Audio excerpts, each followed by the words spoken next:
I was a bombardier in the Air Force in World War II. Well, you sit in the nose of the B-17 and you drop the bombs when the pilot will fly over the target, and then at a certain time you drop your bombs. The lead bombardier, the one in the lead of the squadron, he drops his bombs, and generally we just drop our bombs when he dropped his.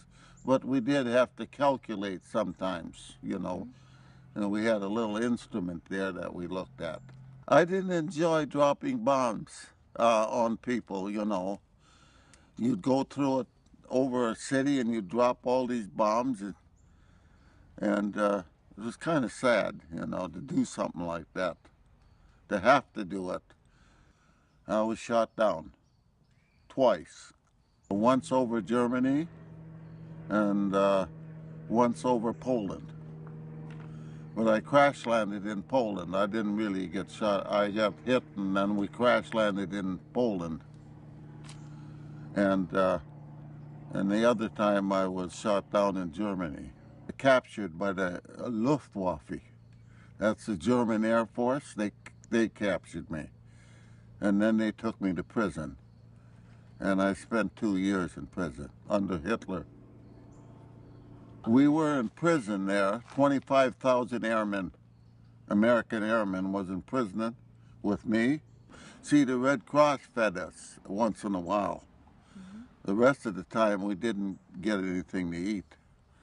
Except, well, no, I shouldn't say that. The Germans would give us some potatoes once in a while. My mother had gotten a word from the government. See, the government thought when I was shot down, they thought I died. I got killed. So they sent a letter to her and said, your son has been killed in action. So they thought I was. And then she got word. My interrogating officer, who was a German officer, spoke English, very nice man. And he says, we'll send your mother a letter and tell her that you're a prisoner. He was a very nice guy. And then, but before we saw him, the guard took us to meet him, and we had to walk down an aisle, and there was stenographers this side and that side. And I had black hair then. Germans weren't used to black hair. And the girls were whistling at me. And I turned to the guard and I says, how about letting me off for the evening? He says, well, maybe. Yeah, they saw this black-haired chap coming in, 18 years old. I don't know, this is kind of funny. My grandmother woke up one morning and she said to my mother, who thought I was dead, she says, Bill isn't dead. And my mother says, well, how do you know? And she said, my grandmother said, I saw him last night. And he was in with a group of men. And I was sitting on a porch and I'm watching the men go by. And he left the group of men and he came to me and said, Ma, have you got any food? I'm hungry. She says, he's hungry, but he's alive. So that's what she saw, and she told that to my mother. And my mother still didn't kind of believe her. But this interrogating officer, this German, had sent a letter to the coast, New York, that I was alive, and then they would pick that up. People picked it up, Americans, and then they send her letters saying that your son is alive. And she got 28 letters to that effect. Yeah. Later on, Patton came in and broke through the fences and liberated us. It felt good, except we were a little angry at him because he didn't like you if you were taken prisoner. He wanted you to die in the battlefield. He was a real soldier. He wanted you, what are you doing, going to prison to camp? We had to feed you. Patton got up on his tank when he liberated us, and he said, "Men, your vacation is over."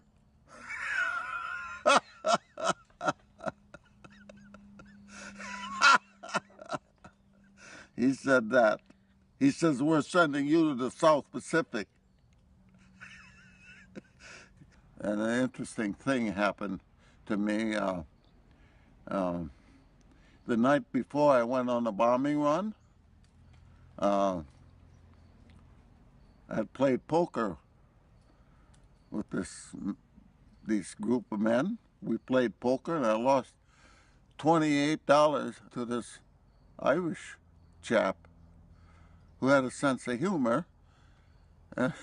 And we were over the target, and his ship got hit, and he was going down in a flat spin. And he called me up on the intercom, and he said, "Nassif, count us. We're going to bail out and tell our folks we got out." That was over Germany.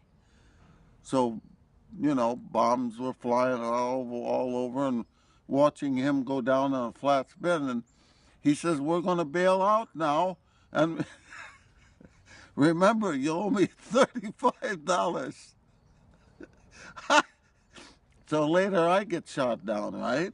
So I'm walking between two fences, and I hear this voice yell out, "Hey, Nassif, you bring my $35." I said, "You son of a bee. I thought you were dead." He said, "No, not till I get my $35. It was kind of very humorous. Was it worth it? Yeah. Yes. I think all our young men should have a little experience like that. I learned that life was important, and freedom was important, to be free, and do what you like. Yeah, that's very important. And we're proud to say thank you. Shields honors America's veterans. Learn more about our veterans at shields.com.